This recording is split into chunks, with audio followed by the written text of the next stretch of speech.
Hello प्यारे बच्चों, तो कैसे हो आप लोग। स्वागत करते हैं आपका एक ऐसी वीडियो में, एक और मैथ्स के एक ऐसे क्वेश्चन में, एक और मैथ्स के एक ऐसे कॉन्सेप्ट में। सीक्वेंस एंड सीरीज से रिलेटेड कॉन्सेप्ट है। इससे पहले मैंने इस पे वीडियो बनाई थी। तो यार इस वेराइटीज़ ऑफ क्वेश्चंस को मैं क्यों डिस्कस कर रहा हूँ, एक हिसाब से मैं कहूँ तो कुछ 500-600 कॉन्सेप्ट है मैथ्स में। अगर कहूँ तो मैं मतलब PCM की बात कर रहा हूँ, JMS में, इसमें लगभग 150-200 कॉन्सेप्ट मैथ्स में। उन 150-200 कॉन्सेप्ट्स पे आपको 1,500 क्वेश्चन अच्छे लेवल पे, मतलब लगभग 1,500 नहीं, कम से कम 10,000 क्वेश्चन आपको अच्छे लेवल पे लगा लेना है यार। आपका सिलेक्शन आपके हाथ में होगा। अब यार अगर इस वैरायटी ऑफ क्वेश्चन है, एग्जैक्टली हमें फॉर्मूलाज वही डिस्कस करने हैं, n+1/2 और n+1 2n+1/6 और n+1/2 का होल स्क्वायर, यानी कि 1 का स्क्वायर 2 का स्क्वायर 3 का स्क्वायर और 1 + 2 + 3 एंड 1 का क्यूब + 2 का क्यूब + 3 का क्यूब। लेकिन सोचना कैसे है, सोचने का तरीका बदलना है, क्योंकि उनको हमने याद तो कर लिया, अप्लाई नहीं कर पाते हैं। अब जैसे ये क्वेश्चन है, हमसे कह रहा है find the sum of n terms of the series. अब ये प्यारा सा क्वेश्चन मुझसे कह रहा है, तो सबसे पहले मैंने क्या लिखा है यहाँ पे, ये डिफरेंस मेथड से भी सॉल्व किया जा सकता है। और दो तरीके हैं इसको सॉल्व करने के, एक तो डिफरेंस मेथड है, ठीक है, एक तो डिफरेंस मेथड है और एक आप जो मैं नॉर्मल आपको करा रहा हूं। डिफरेंस मेथड आप भूल सकते हो, लेकिन ये कभी लाइफ में जिंदगी में नहीं भूलने वाले। सबसे पहले मेरे पास एसएन दे रखा है। अगर मैं एसएन की बात कर रहा हूं तो मेरे पास यहां पे क्या आ जाएगा, टीएन, मतलब nth टर्म। और अगर मैं इससे पहले वाले टर्म की बात करता हूं तो Tn-1।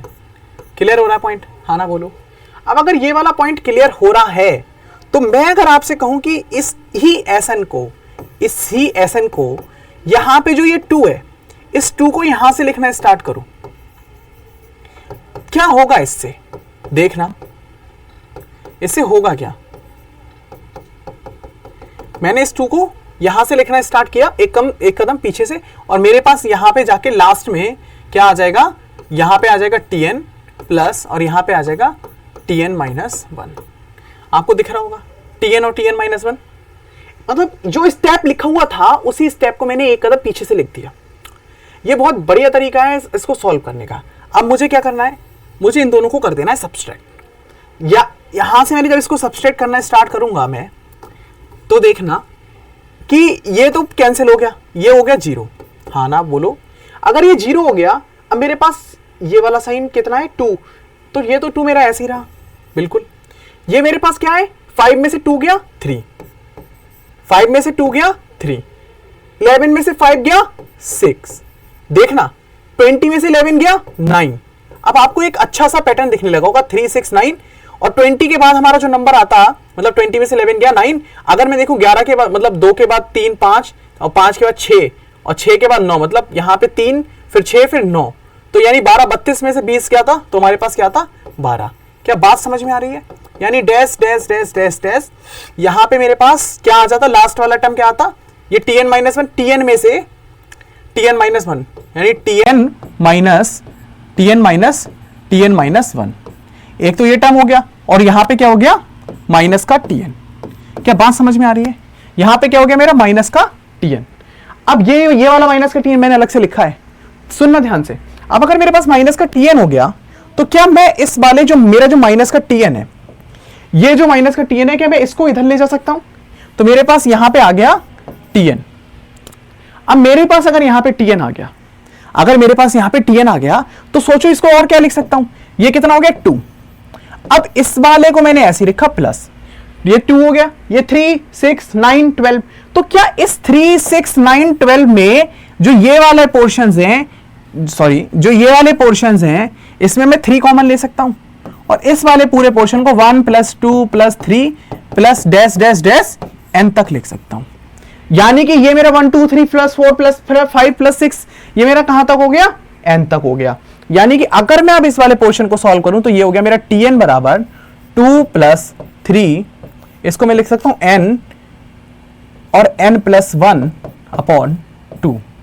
क्या पॉइंट क्लियर हो रहा है? यहां से Tn की वैल्यू आ रही है मेरी 2 + 3 n+1/2। अगर मेरे पास इतना आ गया तो मैं इसको और एलसीएम वेलसीएम लेके जब सॉल्व करूंगा तो मेरे पास यहां 1 है, मेरे पास ये क्या हो जाएगा 4। सुनना ध्यान से, 4 एलसीएम मतलब अभी बस इसको इस तरीके से देखो, मेरे पास ये क्या हो गया 2 प्लस ये मेरे पास कितना है 3 n स्क्वायर प्लस n, यानी ये कितना हो गया n square plus n upon 2, यानी कि 3/2 n square plus n upon 2। यानी अगर इस वाले पोर्शन को अगर आप देखो तो मेरे पास tn आ गया। अगर मैं यहां पे मेरे पास ये tn आ गया, ये मेरे पास 2 है, ठीक है, इतना डन है, यहां से क्लियर हो रहा है। अगर मेरे पास ये tn है, सुनना ध्यान से, वो n स्क्वायर प्लस n है। अगर मैं अब इसमें, यानी मैं कह सकता हूं ये मेरा nth टर्म आ गया, ये मेरा nth टर्म आ गया। अब ये मेरा अगर nth टर्म आ गया, मुझे सम निकालना है, सम ऑफ द सीरीज। तो मुझे क्या करना है, मेरे पास जो n आ चुका है, मैं कलर चेंज करके लिखता हूं, मुझे यहां पे सिग्मा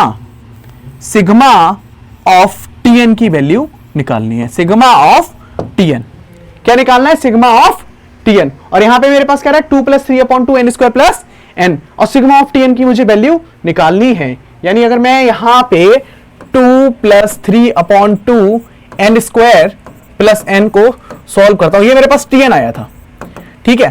तो मैं अगर सिग्मा यहां पे इसको सॉल्व करता हूं 3 प्लस 3/2, इसको लिख सकता हूं n स्क्वायर प्लस 3/2, इसको लिख सकता हूं n। तो मेरे पास ये इतना पोर्शन सॉल्व हो रहा है, ये इतना पोर्शन आ रहा है, और मुझे ये tn है।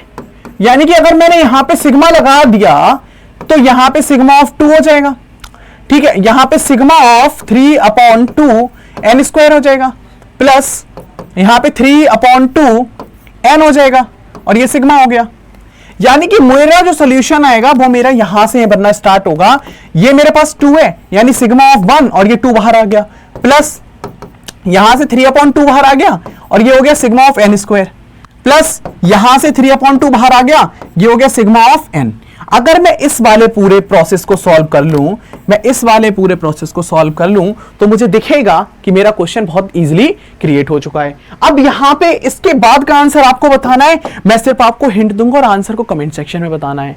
अगर आप लास्ट तक वीडियो पे आए हो तो मुझे ये बताओ, क्या मैं इसको n प्लस 1/2 लिख सकता हूं? वो n अलग यूज करा था, इंटरनल ऐड करा, यहां पे n अलग केस में यूज हो रहा है, क्योंकि मैंने फिर से सिग्मा लगाया है, तो इसमें कंफ्यूज नहीं होना है। यहां पे n स्क्वायर का मतलब वही अपना n plus 1 into 2n plus 1/6 वाला फॉर्मूला लगाना है, ठीक है। और यहां पे ये लगाने के बाद यहां पे 1 यानी कि n, 1 को n टाइम्स ऐड करेंगे तो n ही आएगा, क्लियर हो रहा है। और इन सबको मर्ज करके आप सॉल्व कर सकते हो। और यहां पे अगर जो आपका ये पीछे मैं क्वेश्चन दिखाता हूं आपको, अगर यहां पे ये पर्टिकुलर सीरीज 10 टर्म 11 टर्म या 12 टर्म तक जाती, तो आप यहां पे सीधे n की वैल्यू पुट करने के बाद 12 फाइनल डिजिट पुट करते और आपका आंसर आ जाता। तो अब इसके आगे आपको सॉल्व करना है, और अगर नहीं आ रहा है सॉल्व करना तो मैंने शॉर्ट वीडियो बना रखी है IITJEE20 के नाम से होगी, उसमें जाके देख लेना फॉर्मूलाज। एक ही वीडियो में सारे फॉर्मूलाज डिस्कस कर रखे हैं मैंने, ठीक है। यहां पे आपको कमेंट मतलब डिस्क्रिप्शन में उस शॉर्ट वीडियो का लिंक मिल जाएगा, उस वीडियो को देखो जाके, आपका डाउट क्लियर हो जाएगा। क्लियर हो रहा है पॉइंट? आपके सारे जो फॉर्मूलाज है वो क्लियर हो जाएंगे एक ही वीडियो में। क्लियर हो रहा है पॉइंट? हाँ है ना? तो ये क्वेश्चन अब हो गया, समझ में आ गया, ये कॉन्सेप्ट भी क्लियर। मिलते हैं फिर नेक्स्ट वीडियो में। All the best.